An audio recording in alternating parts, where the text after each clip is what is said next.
Hello. So last week I finally got my probationary driving license, and for those who are not familiar with the driving system, at least down here in Melbourne, when we're starting to drive, we can take a simple test to do our learners, and then after learners we do maybe a bit of practice, and it's required for people under 21 to have 120 hours of practice, and then before they can sit their probationary license. But for me, since I was over 21 by the time I was sitting it, I didn't have to do the 120 hours. So I suppose that's one benefit of sitting doing my driving test when I was over 21.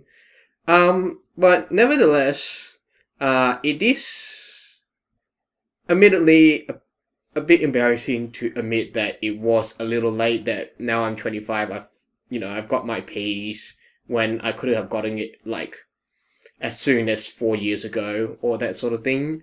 And I suppose the main reason can be attributed to anxiety, and and it seems that most people have a very similar story when it comes to learning how to drive, mainly due to sort of like the different reactions from the parents and how well they react to having the child learn how to drive on the road when obviously their sense of judgment is not as good. So it's very easy for someone to freak out very easily, and or to complain about how bad a learner's driving is.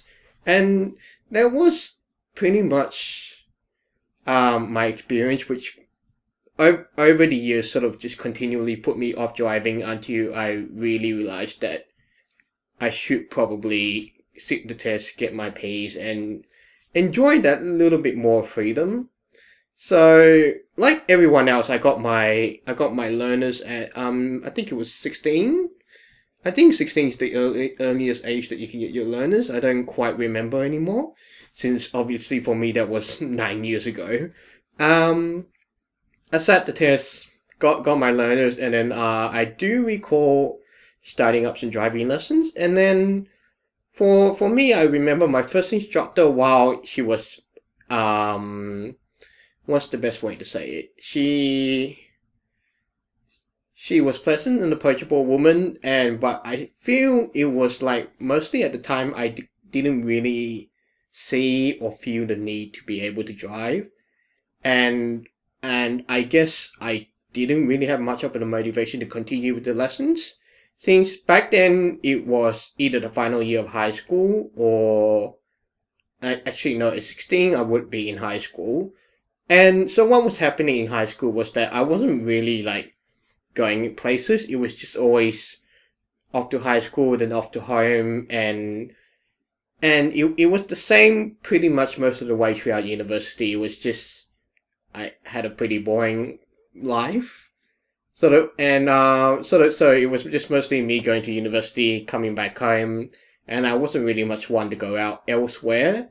And the few places that I did, it was mostly accessible by public transport. So the other main thing, I guess, is that if I go back to the point about parents having different reactions, some subdued, some a little more, I suppose, more freak out ish. My mother was more one to freak out over small mistakes, or if someone made a really big mistake, she would just completely freak out and start shouting. And I, as someone who is very sensitive, I could not handle my mother's freaking out all that well, because yeah, I mean, I'm sort of sensitive to the point where I can hear inflections in voice, and it's very noticeable to me when someone is raising the voice. And usually, I don't like having an argument, and so it sort of it sort of became part of like an avoidant personality, or like a tendency to avoid conflict, and that was sort of partially the reason why I just never had much interest in driving, at least during those years, because it was more like I wanted to avoid having conflicts with my mother, and I wanted to avoid, just to avoid the simply my mother shouting at me because I was making mistakes. And I now that I'm a bit older, I'm obviously better at handling it, but of course this was the case as it was when I was, between 16 and 20 years old. And I suppose my motivation in the past year for really wanting to pick up the driving was more that after a while I've seen my brother sort of just drive out, do things on his own, and or just take the car and has that freedom to go to places which are not not as accessible by public transport. It made me realize that I sort of wanted that same type of freedom as well. And I suppose the other reason, which is probably much more important, is that now, or at least then when I was thinking about it, I was in my final year of my master's, so this was last year, and I was thinking, well, if I'm gonna get a job, then my options would be much more open if I was able to drive. So, what happened? What finally, sort of, I what I started was that I started looking online, but most like for example the RACV or just most other drivers I looked up online, they only had a mobile phone number. And for those of you who know me, I also have anxiety when it comes to just picking up the phone and making a call. I have no problems with taking calls, but if I have to call someone, that's when I still sort of freeze up a little. I'm a little better at dealing with it nowadays, especially with other important things. But of course, there was the other thing that was just sort of preventing me from picking up the phone, calling someone and saying, "Hey, could we have some driving lessons," and so on and so forth. So I finally found one that had an email address, and thank goodness he replied. And yeah, so it was a guy that just lived a couple of suburbs away, but nevertheless he was a very reserved, very chill, and very chill Asian guy, and yeah, he was pretty cool about the whole thing. And I suppose the other good thing was that because I sort of had just had spotty driving lessons and like some really spotty practice here and there. By the time that I started driving lessons again last year, was that I still retain most of the knowledge of how to sort of just use basically how to operate the car, like using the clutch, a manual car, I should add. Sort of like using the clutch, the accelerator, how everything worked within the car. And so after, well, what actually happened was that the driving instructor I had found, he sold his business near the end of last year, so this was around November. And so he gave me the number of a lovely woman who teaches at I think it's Boxhill Institute at TAFE. Of course, that's as much detail as I'm gonna give you about her. And she was, I suppose, well, it's no denying that she's an extremely good instructor, and she's sort of been in the practice for about 30 years, or at least being in the business slash industry for 30 years. So she obviously had a lot of experience with driving. And even when on the roads, we would just sort of enjoy sort of deep and insightful conversations as well, which is for me extremely appealing. And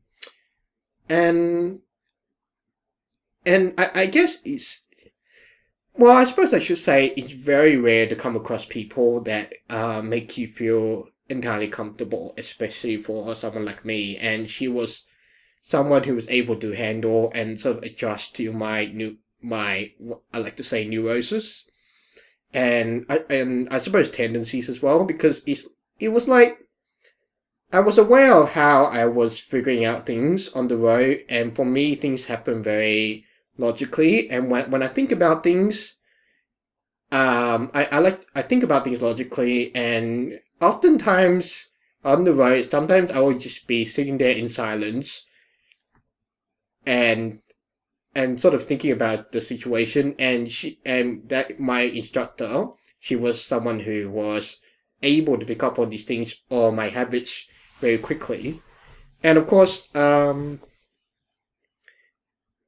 it was quite a few lessons in when she mentioned having a daughter with Asperger's, and so someone and sort of people, so she was already, or she already knew how to deal with someone with tendencies like mine, I suppose.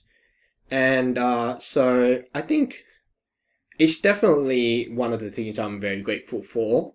And the other thing is that as part of our conversations, it was just the other thing is that of course she is much older than I am, so she's obviously got a generation's worth of experience and insight. And sometimes I would just bounce off a sort of like sometimes I would bounce off a few things I've been thinking about of her, and she's pretty much sort of affirmed or has been able to discuss some of the things I was thinking about. Like one time I just sort of posed a question to her like, do we have a responsibility, do we all have a responsibility to ourselves to have a level of self-awareness? And she basically agreed. And the reason that discussion came up was that she mentioned that one of her daughters was used to like to drink so much, or probably still does, that she would still be throwing up all day the following day.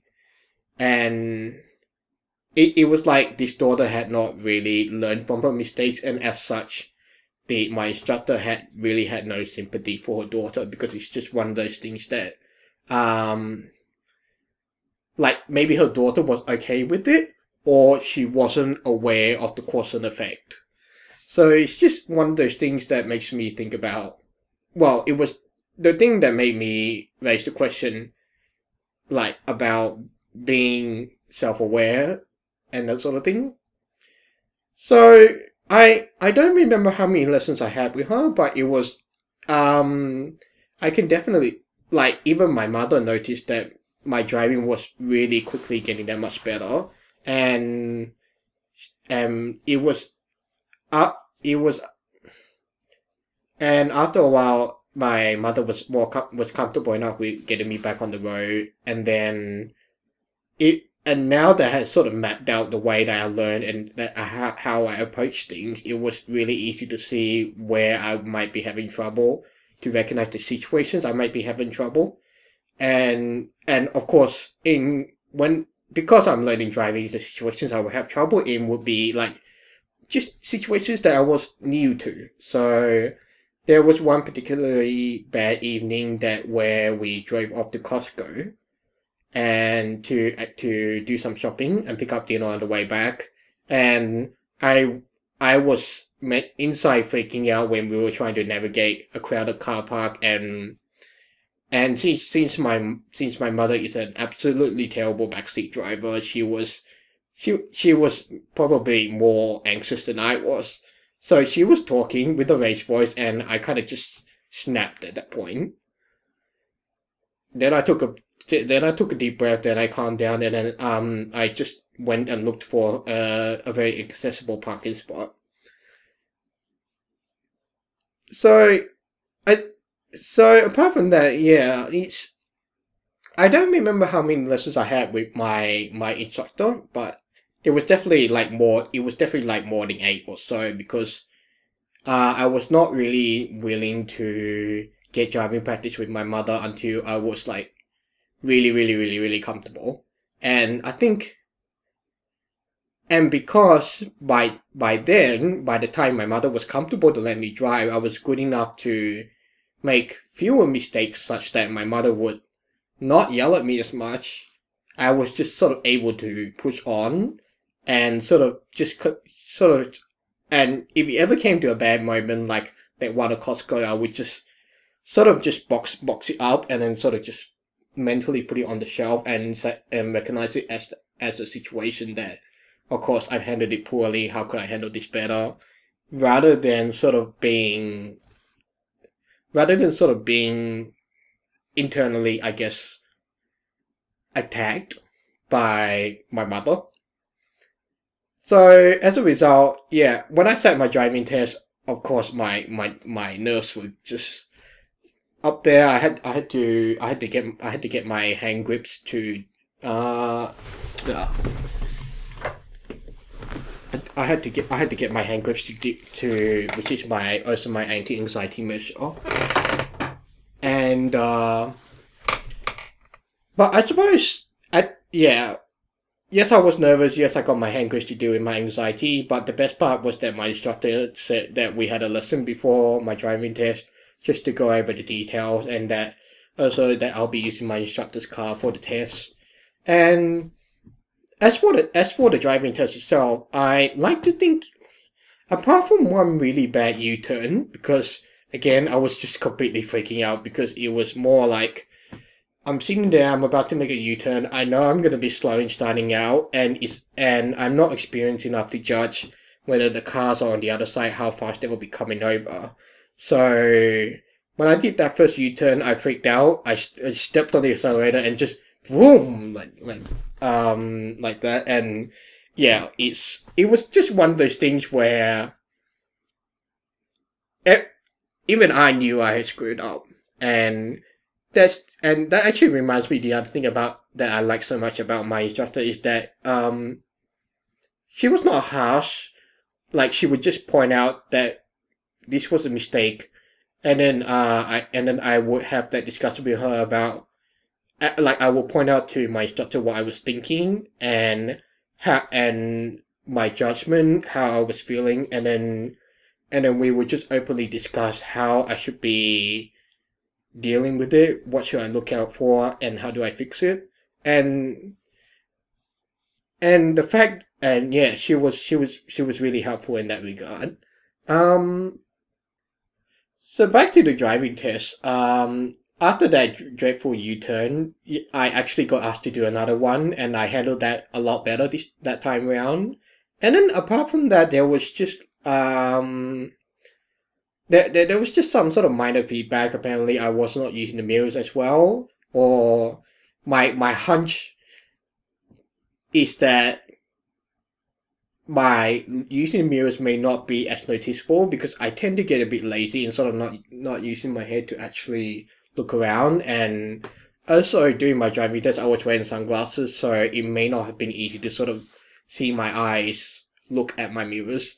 But I'm that's probably a bunch of excuses I'm making. The other thing that was I had some sort of like feedback on was just sort of there was one time where I would had to merge into a right lane, and I it took me a while to merge into the right lane because at the same time because I wasn't able to judge well whether it was safe for me to move into the right lane because I remember traveling at 60 kilometers per hour, and the truck that was coming up on my right lane was moving faster at about 70 kilometers per hour. So I was thinking, okay, I probably did not have time to merge into that right lane because that truck is moving faster. But what I forgot to realize was that if I had indicated and then watched for the reaction of the truck to see whether they would actually let me merge into the lane or not. So that was certainly an appropriate piece of criticism that I got on my report. But apart from that, there was no critical errors, which is really the winning thing for me. At least the best thing for me to come from this driving test. And yeah, it's